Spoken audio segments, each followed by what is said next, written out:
सो आज के क्लास में हम क्या करने वाले हैं, क्लास 12 सोशियोलॉजी के chapter number 2 the demographic structure of Indian society के एमसीक्यूज को करेंगे, साथ में एनसीईआरटी सॉल्यूशंस करेंगे और कुछ मोस्ट इंपॉर्टेंट क्वेश्चंस भी करने वाले हैं। ओके ये सारे क्वेश्चंस जो हैं वो सैम्पल पेपर से लिए हुए हैं तुम्हारे, और साथ ही में कुछ ऐसे क्वेश्चंस हैं जो बहुत ज़्यादा इंपॉर्टेंट है। So don't skip this video. Jai Hind everyone, this is Savi and आप सभी की सवी दी या फिर Savi ma'am, and I welcome all of you to the Savi humanities platform, जहाँ पे तुम्हें करेंटली क्लास 11 एंड 12 के सोशियोलॉजी प्लस साइकोलॉजी के सारे वीडियोस मिल रहे हैं, वो भी बिल्कुल फ्री ऑफ कॉस्ट। सो आज के इस डिस्कशन को स्टार्ट करेंगे। तुम लोगों को याद ही होगा कि हम लोग एमसीक्यूज कैसे करते हैं। हमारा एमसीक्यू करने का तरीका बहुत अलग होता है, इजंट इट? हम क्या करने वाले हैं, हम सबसे पहले मैं बताऊंगी कि कितने एमसीक्यूज आज के डिस्कशन में होंगे। आज के डिस्कशन में होंगे टोटल 8 एमसीक्यूज, सभी 1 मार्कर होंगे एंड सब को अपने आप को मार्क्स देते हुए चलना है एंड अपने मार्क्स को लिखना है in the comment section. Okay everyone, so first question है तुम्हारा सीबीएसई 2023 से उठाया हुआ क्वेश्चन। असर्शन रीजन है। असर्शन क्या बोल रहा है, लिटरेसी जो है एक बहुत इंपॉर्टेंट इंडिकेटर होता है ऑफ डेवलपमेंट। रीजन क्या बोल रहा है, it leads to awareness about health, career and social participation. बताओ सबसे कौन सा ऑप्शन राइट है? ए, both A and R are true and R is the correct explanation of assertion. B, both assertion and reason are true but reason is not the correct explanation of assertion. C, which is A is true, R is false, या फिर D, A is false, R is true. अब तुम्हें बताना है कि इन सभी में से कौन सा राइट ऑप्शन है, and right answer you have to guess in your mind. मैं बताती हूँ क्वेश्चन क्या पूछ रहा है। इसमें यही पूछा जा रहा है बेसिकली कि लिटरेसी जो है वो बहुत इंपॉर्टेंट होता है डेवलपमेंट के लिए कंट्री के, एंड इससे क्या होता है, कोई इंसान अगर लिटरेट इनफ है तो उसके बाद उसके पास अवेयरनेस आएगी, उसके पास हेल्थ का के उसके पास हाइजीन के बारे में आइडियाज आएंगे, वो करियर पे काम करेगा, इकोनॉमी में पार्टिसिपेट करेगा, सोशल समाज में पार्टिसिपेट करेगा, डिबेट्स करेगा, डिस्कशन करेगा, isn't it? So yes, the answer is option A, which is both assertion and reason दोनों सही है, and reason अच्छे से एक्सप्लेन कर रहा है assertion को। दूसरा क्वेश्चन क्या पूछ रहा है, हिस्टोरिकली हम लोगों ने देखा कि बहुत सी फीमेल्स हैं than that of males exist करती हैं, मतलब फीमेल्स जो हैं वो ज्यादा जीती हैं देन दैट ऑफ मेल्स, ये क्वेश्चन में लिखा हुआ है। सो इज इट 1, फीमेल्स जो हैं वो ज्यादा टाइम तक जिंदा रहती हैं, या फिर 2, गर्ल बेबीज जो हैं वो मोर रेसिस्टेंट होती हैं टू डिजीजेस, 3, सन को प्रेफर ज्यादा किया जाता है, या फिर 4, gender neutral behaviour. So what is the right answer? 1, 2, 3 तीनों राइट है, बी 1, 3 राइट है, 1, 2 राइट है, या फिर डी 3, 4 राइट है? इसमें से तुम्हें बताना है करेक्ट आंसर क्या है। ओके यहाँ पे बोला है कि हिस्टोरिकली हम लोगों ने देखा है कि फीमेल्स जो है वो ज्यादा दिखी हैं देन दैट ऑफ मेल, तो इसका क्या रीजन है? Number 1 is, tell me the correct answer in the comment section. Number 1 is, हम लोग देखते हैं क्या है कि फीमेल्स जो है वो ज्यादा टाइम तक रह पाती हैं जिंदा than that of males. Number 2 हमें देखने को मिलता है कि गर्ल बेबीज जो है वो डिजीजेस को अच्छे तरीके से और बहुत ज्यादा रेसिस्ट कर पाती हैं, इसीलिए वुमेन्स जो है वो ज्यादातर लिव कर पाती है longer than that of males. So that is the reason why females are more preferred than that of males study के हिसाब से। Okay so the answer will be 1 and 2 which is option number C. Okay next question है, while population rise करा है geometric progression से, agricultural production जो है वो राइज करा है अर्थमेटिक प्रोग्रेशन से। सो अब इसमें से बताना है कि कौन सा अप्रोप्रिएट है according to the progression explained over here, यानी कि कौन सा है। सबसे पहले तुम्हें बताना है कि ज्योमेट्रिक प्रोग्रेशन है, उसके बाद अर्थमेटिक प्रोग्रेशन कौन सा है। इन सभी में से ऑर्डर ढूंढना है तुम्हें कौन सा। जैसे नंबर 1 है 2, 4, 8, 16 एंड 2, 4, 6, 8 रिस्पेक्टिवली। नंबर 2 है 2, 4, 6, 8 and 2, 4, 8, 16 respectively. Number 3 is 3, 6, 12, 24 and 3, 6, 9, 12 respectively. And 4 is 3, 6, 9, 12 and 3, 6, 12, 24 respectively. So इसमें से कौन सा होगा? 1, 2 होगा, 2, 4 होगा, 1, 3 होगा, या फिर 1, 4 होगा? इसमें से राइट आंसर तुम्हें गेस करना है। इसको थोड़ा सा ध्यान से देखो बिकॉज यहाँ पे तुम लोग गलत करने के चांसेस तुम्हारे बहुत है। ओके सो ये सैम्पल पेपर से लिया हुआ क्वेश्चन है of 2024। Okay and the right answer is, तुम ध्यान से देखो, ज्योमेट्रिक प्रोग्रेशन मतलब हमारा क्या होता है कि इट इज ऑल अबाउट, जहाँ पे हम देखते क्या है 2 होता है, फिर 4 होता है, फिर 8 होता है, फिर 16 होता है, एंड अर्थमेटिक प्रोग्रेशन में 2, 4, 6, 8 ऐसे हम देखते हैं, इजंट इट? सो देखो ऐसे पेयर कौन सा है, तो एक हो गया हमारा ये 2, 4, 6, 8, 16 एंड एक हो गया हमारा ये वाला pair, isn't it? So the right answer is 1 and 3, which is option number C. Okay, next है हमारा, which of the following stages as per the theory of demographic transition is that, जहाँ पे हम high population growth देखते हैं, मतलब कौन सा ऐसा stage होता है और demographic transition जहाँ पे population जो है वो बहुत ज्यादा grow हो रहा होता है, population growth जो है वो high होती है। तो ऐसा सिर्फ एक ही stage है जहाँ पे हम population growth या growth rate जो है वो high होती है, and which one you have to say? Okay, first stage, second both first and second stage, third second stage, या फिर fourth third stage? And the right answer हम लोगों ने पढ़ा था कि first stage में क्या होता है, first stage is all about जहाँ पे कोई कंट्री को हम अंडर डेवलप्ड कहते हैं, जहाँ पे बर्थ रेट जो है वो हाई होती है, डेथ रेट जो है वो भी बहुत ज्यादा हाई होती है, ये डेथ रेट मान लो, ठीक है, तो डेथ रेट वो भी बहुत हाई होती है, एंड ग्रोथ रेट जो है वो बहुत ज्यादा नीचे होती है। सेकेंड स्टेज में हम देखते हैं कि कंट्री जो है वो डेवलपिंग हो रही होती है, जहाँ पे बर्थ रेट स्टिल हाई होती है, डेथ रेट जो है वो कंट्रोल में आ जाती है, एंड ग्रोथ रेट जो है वो अगेन बहुत ज्यादा हाई होती है। एंड थर्ड स्टेज में हम देखते क्या है, इट इज डेवलप्ड कंट्री, जहाँ पे बर्थ रेट्स अगेन कंट्रोल में आ जाती हैं, डेथ रेट कंट्रोल में आ जाती है, मतलब नीचे चली जाती है, ठीक है, नीचे चली जाती है, डेथ रेट जो है वो भी कंट्रोल में आ जाती है, and growth rate again slow हो जाता है। सो the answer is second stage of your question, which is option C. I hope it is crystal clear. Next है हमारा क्वेश्चन नंबर 5। आई होप सबको अब तक 4 में से 4 मिला होगा। नेक्स्ट क्वेश्चन है, कंसिडर करो from an urban point of view the rapid growth of urbanisation shows that the total city has been acting as a magnet for rural population. ये बता रहा है कि भाई लोग जो है वो रूरल एरिया से अर्बन एरिया पे माइग्रेट कर रहे हैं, तो तुम्हें बताना है कि इन सभी में से क्या रीजन नहीं है for the migration. Number 1, rural urban migration हो रहा है just because increase due to decline in common property resources. Second is urban areas are decisive force in terms of political dynamics. Number 3, people go to cities in search of work. या फिर number 4, cities offer करती हैं anonymity to the poor people और oppressed class. So हम लोगों ने पढ़ा था कि लोग जो है वो रूरल एरिया से अर्बन एरियाज पे माइग्रेट कर रहे हैं, क्यों? बिकॉज लोगों से उनकी कॉमन प्रॉपर्टी रिसोर्सेज ले ली जा रही है, इजंट इट? सेकेंड हम लोगों ने पढ़ा था कि भाई इन search of work and opportunities तो लोग आते ही हैं, साथ साथ में एनोनिमिटी, ताकि कोई हमें पहचान ना पाए और हम कहीं और जाके कोई और स्टेट में जाके कोई बेटर जॉब कर सके या कोई भी जॉब कर सके, इससे हमें कोई जज नहीं करेगा। So this is known as your anonymity. तो anonymity is also the reason why people are shifting. So incorrect statement हमें फाइंड करना था, तो ये है तुम्हारा incorrect statement, which is option number B, जहाँ पे लिखा क्या है कि अर्बन एरियाज जो है वो हमें पॉलिटिकल डायनेमिक्स, मतलब पॉलिटिक्स में बहुत एक्टिव होती हैं। So this is clearly not the answer, isn't it? Next है हमारा question number 6, which is famines जो है it is a major and recurring source of increased mortality। भुखमरी से क्या हो रहा है? mortality हो रही है, that it is written। Which of the following is not a cause of famines? इसमें से बताना है कि कौन सा cause है जिसकी वजह से famines, भुखमरी नहीं हो रही है। Number 1, continuing poverty and malnutrition की वजह से भुखमरी हो रही है, environment ऐसा हो गया है जहाँ पे बारिश नहीं हो रही है एक्सेट्रा, जिससे लैंड फर्टाइल नहीं है। या फिर second, इनएडिक्वेट means of transport and communication. Third, failure of entitlements. या फिर fourth, increasing birth rates. So the right answer हम लोग को पता है कि भुखमरी क्यों हो रही है, बिकॉज प्रॉपर कम्युनिकेशन नहीं है, प्रॉपर मेल न्यूट्रिशन की वजह से भी होता है, और अगर हमारा जो एग्रीकल्चरल प्रोसेस है वो प्रॉपरली ना हो, या फिर बारिश प्रॉपरली नहीं होता है, तो हमारी फसलें खराब हो जाती हैं या उगती नहीं है, जिससे क्या होता है, फमाइंस हो जाती है, भुखमरी हो जाती है, राइट। दूसरा हम देखते हैं कि अगर ट्रांसपोर्ट ना हो, कम्युनिकेशन ना हो, इंफ्रास्ट्रक्चर ना हो, तो इससे भी होता है। अगर हमारी बेसिक नेसेसिटीज फुलफिल नहीं हो, इससे भी होता है। तो हमारा बचा कौन सा? Option number D. So this is your right answer. Clear everyone? Next है हमारा assertion reason of question number 7, MCQ number 7, which is the population pyramid जो है it is showing bulge in the middle age group due to the opportunity provided by the demographic structure.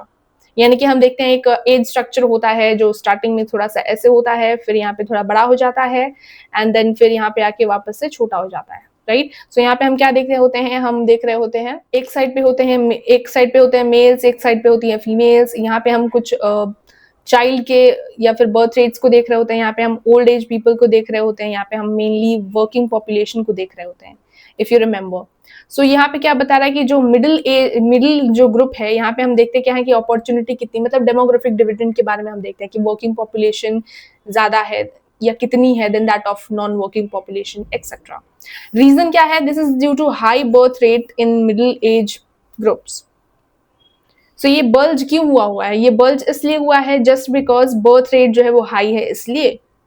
सो तुम्हें बताना है is it assertion and reason both are true and reason is the correct explanation of assertion, या फिर both assertion and reason are true and reason is not the correct explanation of assertion, या फिर assertion is true and reason is false, या फिर option D assertion is false and reason is true। and the right answer you have to से assertion reason में तुम लोग बहुत फंसते हो, बट ये डायरेक्ट क्वेश्चन पूछा है और इसका आंसर एवरीवन नोज। assertion जो है वो बिल्कुल सही बात बोल रहा है, पर रीजन जो है वो गलत है, फुल्ली गलत है। So option C. Okay, next है हमारा 8, क्वेश्चन नंबर 8। assertion क्या है? Literacy is key indicator of social development in a country. Reason क्या है? लिटरेसी हेल्प करता है in reducing the population growth rate by promoting awareness about family planning etcetera. So the options again वही same options है, तुम्हें बताना है कि क्या राइट आंसर है। यहाँ पे बोला क्या जा रहा है क्वेश्चन में कि भाई लिटरेसी जो है वो एक बहुत इंपॉर्टेंट रोल प्ले करती है social development of the country, which is again right. And literacy अगर रीजन की बात करें तो लिटरेसी हेल्प करती है पॉपुलेशन ग्रोथ को रिड्यूस करने में, पॉपुलेशन साथ में प्रॉमिस करती है अवेयरनेस एंड मतलब लोगों में अवेयरनेस जागरूकता बढ़ाती है about hygiene, about economic development, economic you can say economy में हम कंट्रीब्यूट करें, पार्टिसिपेट करें। साथ में फैमिली प्लानिंग से रिलेटेड भी हमारे अंदर नॉलेज आता है through literacy, right. So you have to tell the right answer which is again very very easy. Both assertion and reason are true and the reason is correct explanation of assertion। so out of 8 कितने लोगों को 8 मिला है, कितने लोगों को क्या मिला है? Just right in the comment section अभी के अभी। उसके बाद हम मूव करेंगे एंड डिस्कस करेंगे हमारे एनसीईआरटी सॉल्यूशंस को, विच is again very very important. तुम लोग हमेशा मिस कर देते हो। एंड मैं बताऊँ यार, यूटीज हो चाहे हाफ ईयरलीज हो, टीचर चुपके से क्वेश्चन तुम्हें एनसीईआरटी सॉल्यूशन से दे देती है। मुझे तो दे दिया था और मुझे पता भी नहीं चला। तो ऐसा मैं तुम्हारे साथ ना हो, that I will ensure. Okay, so अपने मार्क्स को जल्दी से फटाफट कमेंट सेक्शन में लिख दो। ओके, साथ में मैं तुम्हें तब तक बताती हूँ कि तुम लोग इंस्टाग्राम पे मुझे ज्वाइन कर सकते हो। सभी डॉट नाम में मैंने अपना अकाउंट ओपन किया है just for you all guys, ताकि तुम लोग मुझसे कनेक्ट हो पाओ। 12 में जा रहे हो ना, तो उसके बाद तुम लोग छोड़ के चले जाओगे। सो कनेक्ट करो मुझसे and let's talk about your exams and about how your experience was there, how is your experience with me, etc. Okay, NCERT question का क्वेश्चन नंबर 1 क्या बोल रहा है? बेसिक आर्ग्यूमेंट दो जिससे मुझे पता चले कि demographic theory of demographic transition क्या है, प्लस ट्रांजिशन पीरियड क्या होता है, पॉपुलेशन एक्सप्लोजन क्या है, ये एक्सप्लेन करो। यहाँ पे तुम्हें क्वेश्चन नंबर 1 में यही पूछा है। बेसिक आर्ग्यूमेंट की बात करें कि डेमोग्राफिक ट्रांजिशन थ्योरी क्या बोलती है, तो ये थ्योरी यही बोलती है ना कि पॉपुलेशन जो है वो बहुत ज्यादा कनेक्टेड है economic growth of a country. किसी कंट्री में कितनी पॉपुलेशन है ये डिसाइड करती है कि वो कंट्री का इकोनॉमिक डेवलपमेंट कैसी हो रही है। This is what the whole basic argument of demographic transition theory is all about. Okay, जहाँ पे 3 स्टेजेस होते हैं, जहाँ पे एक स्टेज में हम देखते हैं बर्थ रेट डेथ रेट दोनों हाई होते हैं। दूसरा स्टेज में बर्थ रेट जो है वो हाई होता है, डेथ रेट जो है वो काफी कंट्रोल में आ जाता है। तीसरा स्टेज होता है जहाँ पे डेथ रेट जो है और बर्थ रेट दोनों ही काबू में आ जाते हैं। पहले स्टेज को हम कहते हैं प्रिमिटिव स्टेज, या फिर कोई कंट्री है तो उसे हम कहेंगे अंडर डेवलप्ड कंट्री, जहाँ पे बर्थ रेट हाई होता है, डेथ रेट हाई होता है। क्यों होता है बर्थ रेट हाई? बिकॉज लोग जो है इलिटरेट है, फैमिली प्लानिंग के बारे में नहीं जानते हैं। और डेथ रेट क्यों हाई हो रहा है? क्योंकि मेडिकल केयर नहीं मिल रहा है। तो ग्रोथ रेट क्या हो जाता है? कम हो जाता है। Clear everyone? स्टेज 2 को हम कहते हैं डेवलपिंग स्टेज, जिसे हम ट्रांजिशनल स्टेज भी कहते हैं, क्योंकि यहाँ पे कोई कंट्री है जो कि डेवलपिंग हो रही होती है, डेवलपिंग कहलाती है इनिशियली, एंड वो आखिर में जाके डेवलप्ड हो जाती है। ओके, सो यहाँ पे हम देखते हैं कि बर्थ रेट्स जो है वो काफी हाई हैं, डेथ रेट्स जो है वो कंट्रोल में आ जाते हैं। बर्थ रेट हाई क्यों है? बिकॉज लोग जो है वो अवेयर नहीं है, उनकी मेंटालिटी चेंज होने में टाइम लगेगा। डेथ रेट्स क्यों कम हो रहे हैं? बिकॉज बेटर मेडिकल केयर यहाँ पे आ गया है। पॉपुलेशन एक्सप्लोजन हम देखते हैं कि जहाँ पे बर्थ जो है, लोगों की बर्थ बहुत ज्यादा हो रही है, डेथ बिल्कुल नहीं हो रही है, तो यहाँ पे पॉपुलेशन जो है वो एक्सप्लोड करता है, मतलब बहुत ज्यादा पॉपुलेशन हो जाती है उस कंट्री की। थर्ड स्टेज में हम देखते हैं डेवलप्ड स्टेज या डेवलप्ड कंट्री हम उसे कहते हैं। यहाँ पे हम देखते हैं कि बर्थ रेट जो है वो कंट्रोल में आ जाती है, बर्थ रेट जो है वो कंट्रोल में आ जाती है, डेथ रेट जो है वो भी कंट्रोल में आ जाती है। ग्रोथ रेट की बात करूँ तो वो भी नीचे चली जाती है। यहाँ पे ग्रोथ रेट की मैं बात करूँ डेवलप ट्रांजिशनल स्टेज में, तो ग्रोथ रेट जो है वो काफी ज्यादा हाई होती है, as we discuss just now. So third stage में हम देखते हैं मेडिकल फैसिलिटीज अच्छी है, कम्युनिकेशन अच्छा है, इंफ्रास्ट्रक्चर अच्छा है, एजुकेशन, अवेयरनेस, सब कुछ अच्छा है, इसलिए सब डेवलप हो चुके हैं। क्लियर। सो कंक्लूजन में यही बताया हुआ कि हम देखते क्या है कि कैसे पॉपुलेशन ग्रोथ लिंक्ड है टू इकोनॉमिक डेवलपमेंट, और कैसे सोसाइटी जो है वो इन सभी स्टेजेस को धीरे धीरे करके पार करती है।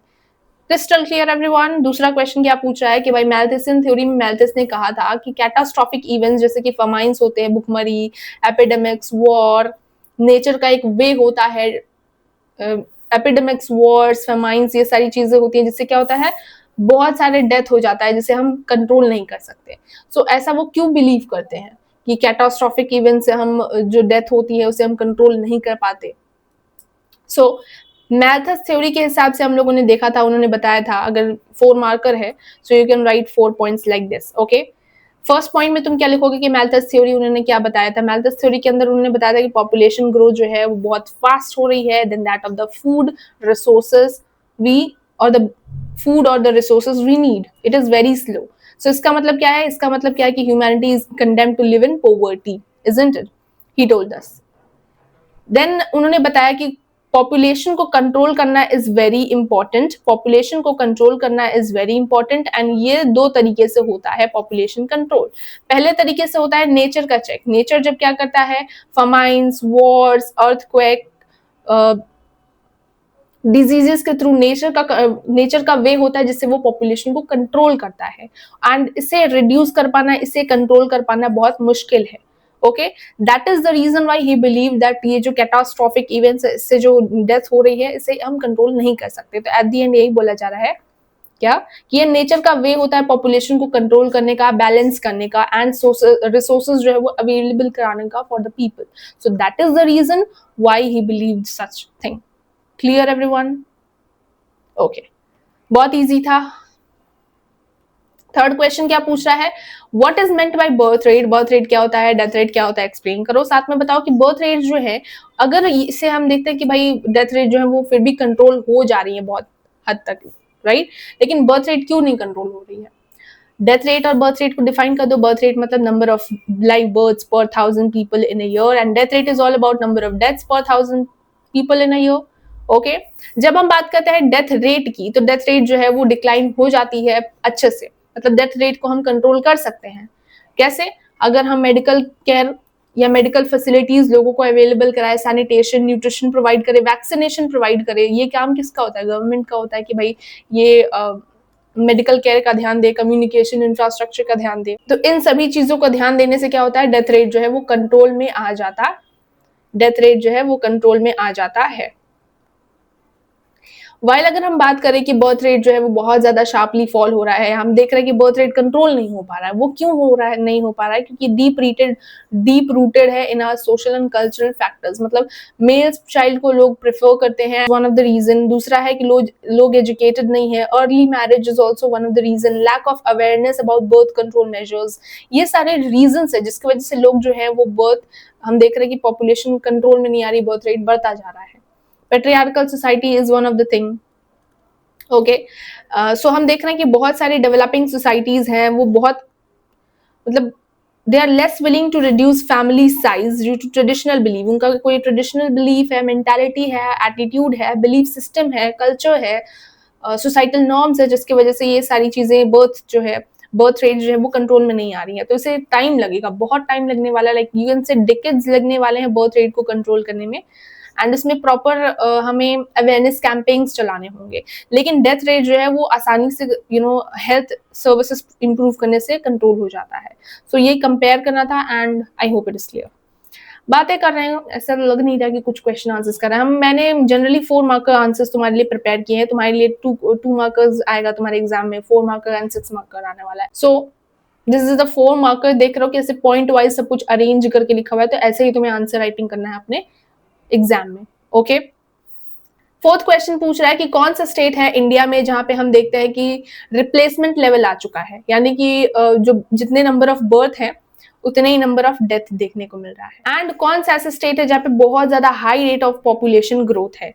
तुम्हारे ओपिनियन से बताओ कि क्या रीजन है जिसकी वजह से ऐसा रीजनल वेरिएशन है कि कहीं बर्थ रेट जो है वो काफी ज्यादा हाई है then that of death rate, वही डिफरेंस बताना है। तो कुछ ऐसे रीजन है जैसे केरला हो गया, तमिलनाडु हो गया, आंध्र प्रदेश या कर्नाटका हो गया, यहाँ पे बर्थ रेट जितने हैं it is equal to the death rates. Okay, while ऐसे भी कुछ स्टेट है जहाँ पे हाई रिप्लेसमेंट लेवल है, जैसे कि बर्थ रेट जो है वो काफी ज्यादा हाई है then that of the death rates, या यू को डेथ रेट बर्थ रेट दोनों ही हाई हैं। ओके, सो जैसे स्टेट्स हो गया बिहार, उत्तर प्रदेश, मध्य प्रदेश, राजस्थान, यहाँ पे हमें देखने को क्या मिल रहा है कि इनका ग्रोथ रेट बहुत ज्यादा है, इनकी ग्रोथ रेट कम हो चुकी है। ओके, यहाँ पे रिप्लेसमेंट लेवल आ चुका है एंड यहाँ पे रिप्लेसमेंट लेवल बहुत कम है, यू कैन से लो है। ओके, नेक्स्ट, रीजनल वेरिएशन ऐसा क्यों है? क्योंकि लोग जो है वो इलिटरेट हैं, पोवर्टी है, अवेयरनेस नहीं है about family plannings etcetera, early marriage, इस टाइप की चीजें नॉर्थ इंडिया में, सेंट्रल इंडिया या सेंट्रल स्टेट्स में हमें ज्यादा देखने को मिलता है। वेराज साउथ के जो स्टेट्स हैं यहाँ पे better education and health facilities and female literacy level भी हमें देखने को मिलता है, जिससे बर्थ रेट जो है वो कंट्रोल में आ गए हैं। पर यहाँ पे हम देख रहे हैं कि बर्थ रेट जो है वो काफी ज्यादा हाई है इन दी central parts of the states. Clear everyone? Next question है तुम्हारा 5, which is what is meant by age structure of population? Also, why is it relevant for economic development and growth? तो age structure क्या होता है? सबसे पहले अगर हम बात करें तो distribution of population across different age groups, यानी कि child 0 to 14 age के जो लोग हैं उन्हें हम बच्चे कहते हैं डेफिनेटली। वर्किंग एज मतलब 15 to 59 एंड 60s प्लस है तो इट इज एल्डरली, या फिर हम कहेंगे उन्हें ओल्ड एज। तो ऐसे एज का जो डिस्ट्रीब्यूशन है on the basis of age हम लोगों को डिवाइड कर देते हैं, then it is known as your age structure of population. Clear everyone? इससे हमें क्या होता है ना, हम कंट्री में अगर डिवाइड कर दे कि कितने चिल्ड्रन हैं, कितने वर्किंग हैं, चाहे कितने डिपेंडेंट्स हैं या कितने एल्डरली है, तो इससे क्या होगा, इससे हमें पता चलेगा कि हमारे कंट्री में डिपेंडेंट कितने हैं। डिपेंडेंट मतलब चाइल्ड प्लस एल्डरली देख लो, यानी कि 0 to 14 एंड 60 प्लस, ये जो है ये डिपेंडेंट्स होते हैं, मतलब ये खुद का काम नहीं कर पाते, जॉब नहीं कर पाते, अर्निंग नहीं कर पाते, तो इनके लिए कौन काम करता है? इनके लिए हमारे पेरेंट्स जो हैं, जैसे हम काम नहीं कर सकते, हमारे ग्रैंडफादर ग्रैंडमदर काम नहीं कर सकती, तो कौन काम करता है? मम्मी या फिर पापा, right? So that is your working population and हम कौन है? हम है डिपेंडेंट्स, राइट? अभी हम लोग डिपेंडेंट्स हैं। सो जब हम एज स्ट्रक्चर ऑफ पॉपुलेशन की बात करें तो हम एज स्ट्रक्चर अगर किसी कंट्री के पढ़ रहे होते हैं तो हमें पता चलता है कि हमारे कंट्री में कितने डिपेंडेंट हैं एंड कितने प्रोडक्टिव या वर्किंग पीपल हैं। अगर किसी कंट्री में वर्किंग पीपल ज्यादा हैं देन उसमें क्या होता है, इकोनॉमी में वो कंट्रीब्यूट ज्यादा कर पाते हैं, अर्न ज्यादा कर पाते हैं और स्पेंड ज्यादा करते हैं, जिससे डिमांड चीजों की बढ़ती है, राइट? सो इससे क्या होता है ना, इससे कंट्री का डेवलपमेंट होता है। वेराज अगर हमारे कंट्री में हम देखें कि भाई डिपेंडेंट ज्यादा हो रहे हैं, जैसे बूढ़े लोग ज्यादा हैं, बच्चे ज्यादा हो रहे हैं, तो उससे क्या होगा, उससे हमारी कंट्री जो है उसका डेवलपमेंट का चांसेस बहुत कम हो जाएंगे। ओके, जैसे जापान जैसी कंट्री देख लो, तो वहां पे क्या देख रहे हैं हम कि बूढ़े लोग बहुत ज्यादा हो रहे हैं, right? Then that of the working population, so this is not good for the country. Okay, so अगर पॉपुलेशन के पास कोई भी कंट्री में बहुत सारे डिपेंडेंट्स है तो उसमें क्या होगा, प्रेशर हो जाता है on resources, health care, education etcetera. Okay, और डेवलपमेंट को ये स्लो डाउन कर देता है। एक इंपॉर्टेंट फैक्टर है, पॉइंट है जो कि लिखा हुआ है अबाउट, जहां पे जिस भी रीजन में, जिस भी स्टेट में अगर हम देखें कि infant mortality rate and maternal mortality rate ज्यादा है, तो इट मींस कि कोई कंट्री जो है वो पुअर इकोनॉमिक कंडीशन में है, हेल्थ केयर बहुत खराब है and reduce age structure reduce हो जाता है, डेवलपमेंट जो है वो काफी ज्यादा कम हो जाता है। सो ये सारी चीजें हमें जानने को मिलती है अगर हम एज स्ट्रक्चर ऑफ पॉपुलेशन की स्टडी करते हैं तो। Okay, next question is what is meant bye sex ratio? Also क्या रीजन है जिसकी वजह से हमें हमारे कंट्री में सेक्स रेशियो डिक्लाइन होते हुए दिख रहा है, और तुम्हें क्या लगता है कि पेरेंट्स क्यों प्रेफर करते हैं सन को ओवर डॉटर्स? ऑल्सो बताओ कि क्या तुम्हारे ओपिनियन से रीजन हो सकते हैं इस प्रेफरेंस के। सबसे पहले बताओ सेक्स रेशियो क्या होता है? It is all about number of females पर 1000 males in a population. Okay, हम देख रहे हैं क्या, सबसे पहले तो कमेंट सेक्शन में मुझे लिख के बताओ कि सेक्स रेशियो या यू को चाइल्ड सेक्स रेशियो कौन से स्टेट में बहुत ज्यादा हाई है एंड कौन से स्टेट में बहुत ज्यादा लो है। इन द कमेंट सेक्शन अभी के अभी मुझे लिख के बताओ। This is your homework. Okay, जब हम बात करते हैं डिक्लाइनिंग सेक्स रेशियो की, तो ये डिक्लाइन क्यों हो रहा है? बिकॉज प्रॉब्लम है, जैसे जेंडर इम्बैलेंस हो रहा है, राइज इन क्राइम हो रहा है for women, also force marriage की जा रही है एंड सोशल अनरेस्ट। सो इसे ये क्या हो रहा है, जैसे ही वुमेन्स की मात्रा हमारी कंट्री में या फिर वुमेन्स का जो अमाउंट है, नंबर है, वो कम हो रहा है, तो इससे क्या हो रहा है, जिससे शादियां बहुत ज्यादा फोर्स करके की जाती हैं लोगों की, जेंडर का बैलेंस नहीं है, इक्वालिटी नहीं है, क्राइम बहुत ज्यादा बढ़ रहा है because of this reason only. Okay, and अगर तुम बात करो तो क्वेश्चन में लिखा है कि भाई पेरेंट्स प्रेफर करते हैं सन को, बिल्कुल सही बात है, सन को प्रेफर करते हैं, क्यों? क्योंकि उनको लगता है, एक बिलीफ होता है ट्रेडिशनल कि डाउरी देना पड़ेगा अगर लड़की हुई तो, देन लड़की हुई तो उसे फिर पढ़ाने की जरूरत नहीं है, because they will ultimately go to their house and they will serve, right.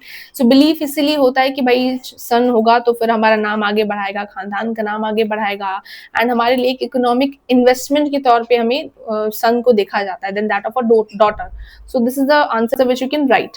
Next है कुछ इंपॉर्टेंट क्वेश्चंस। अगर इंपॉर्टेंट क्वेश्चंस की बात करें, आई होप यहाँ तक सब कुछ समझ में आ रहा है। In the comment section just एक बार थम्स अप लिख दो। नेक्स्ट है तुम्हारा इंपॉर्टेंट क्वेश्चन का फर्स्ट क्वेश्चन। हम देखते हैं कि डिपेंडेंसी रेशियो क्या होता है। It is equal to the population below 15 or above 64 या 60 कह लो, divided by population in the 15 or 64 age group. This is usually expressed as the percentage. Okay, अब 2020 की बात करें तो एवरेज इंडियन जो था, it is 29 years old compared with the average age of 37 in China and US में 45, western countries में 48, 45 ही देखते हैं हम, 48 जो है वो जापान में देखते हैं। तो इसमें तुम्हें क्या पता चल रहा है स्टेटमेंट के थ्रू? इतना बड़ा स्टेटमेंट लिख दिया है, स्टेटमेंट से तुम्हें क्या पता चल रहा है? स्टेटमेंट से हमें क्या पता चल रहा है? डिपेंडेंसी रेशियो मतलब क्या होता है? Dependency ratio is all about number of dependence by working age population. तो जब हम डिपेंडेंसी रेशियो यहाँ पे बताया हुआ है कि हमारे कंट्री में, इंडिया में हम देखते हैं कि 29 ईयर्स के जो लोग हैं वो ज्यादा हैं। 30 चाइना में 37 एज के लोग ज्यादा हैं। यूएस में 40, यूएस की बात करें तो यहाँ पे 45 एंड वेस्टर्न कंट्रीज में भी 45 एज के लोग ज्यादा दिखेंगे।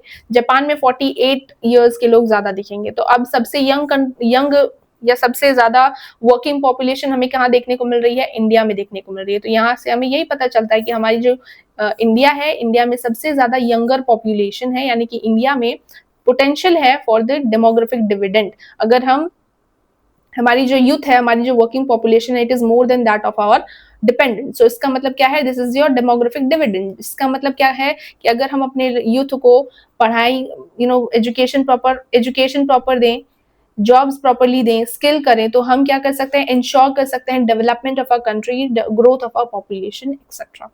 Clear everyone? सेकंड क्वेश्चन लिया हुआ है अगेन तुम्हारे सैम्पल पेपर से। इट इज आस्किंग कि इस टेबल को देख के तुम्हें क्या पता चल रहा है? इस टेबल को देखो अच्छे से, और यहाँ पे क्वेश्चन क्या है कि what are the different factors जो कि डिटरमाइन करते हैं literacy rate of a country. ये टेबल कुछ और ही बता रहा है। इट इज ऑल अबाउट, इस टेबल में बताया जा रहा है कि सेंसस के हिसाब से कितने लोग हैं, मेल्स जो है वो कितना लिटरेट है, फीमेल्स कितनी लिटरेट है, दोनों के बीच में कंपैरिजन या गैप कितना है लिटरेसी का। अब यहाँ पे क्वेश्चन जो है वो it is totally different. Question में पूछ के आ रहा है क्या फैक्टर्स होते हैं जो डिटरमाइन करते हैं literacy rate of our country. So factors की बात करें, सो इट इज जेंडर। सबसे पहले तो तुम्हारा जेंडर कौन सा है। अगर तुम फीमेल हो तो तुम लेस चांसेस हैं कि तुम स्कूल जाओगे या तुम्हारी एजुकेशन होगी। रीजन वाइज की बात करें तो कुछ ऐसे रीजन होते हैं जैसे केरला जैसे स्टेट्स, साउथ के स्टेट्स जहाँ पे लिटरेसी काफी अच्छी है। कुछ ऐसे स्टेट्स होते हैं जो बहुत पिछड़े टाइप के होते हैं जैसे बिहार टाइप के स्टेट जहाँ पे लिटरेसी उतनी अच्छी नहीं होती है। सोशल ग्रुप की बात करें तो ऐसे एससीज होते हैं, एससीज जो है, एसटीज जो हैं, उनको एजुकेशन काफी टाइम तक नहीं मिला है, लिटरेट वो तो बिल्कुल नहीं है, राइट। तो इनके अमॉन्ग लिटरेसी लेवल जो है वो काफी ज्यादा कम हमें देखने को मिलते हैं। एक है हिस्टोरिकल डिसएडवांटेज जो हमें देखने को मिलता है। कम्युनिटीज जो है, अगर हमारे फैमिली में पेरेंट्स जो है वो इलिटरेट हैं तो उनको नहीं पता चलेगा कि एजुकेशन की कितनी इंपॉर्टेंस है सोसाइटी में, हाई चांसेस है ऐसे। सो इसलिए आगे की जनरेशन भी more likely to be uneducated. Clear everyone? Second question इसी चार्ट से पूछा हुआ है, इज दैट क्या लगता है तुम्हें inequality in literacy rate lead to inequality across generation. अगर तुम्हारे पेरेंट्स एजुकेटेड नहीं है तो चांसेस कितने हैं, मतलब ऐसा क्यों हो रहा है कि इनइक्वालिटी देखने को मिल रहा है लिटरेसी रेट में generation wise. So answer is, हमें देखने को मिल रहा है ये कि अगर पेरेंट्स इलिटरेट हैं तो वो उन्हें बहुत स्ट्रगल करना पड़ता है टू एजुकेट देयर चिल्ड्रन।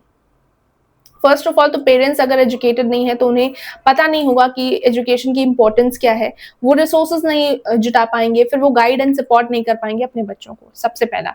दूसरा फैक्टर है एजुकेशनल गैप कंटिन्यू होता रहेगा, मतलब इलिटरेट फैमिली है एंड अगर बच्चे जो है वो बहुत पढ़ लिख लिए हैं तो उनके बीच में एक गैप रहता है, वो समझ नहीं पाते हैं प्रोजेक्ट्स को एंड आर्ट इंटीग्रेटेड प्रोजेक्ट्स को एंड प्रेजेंटेशंस को, बहुत सी ऐसी चीजें हैं वो नहीं समझ पाते, तो एक गैप बन जाता है।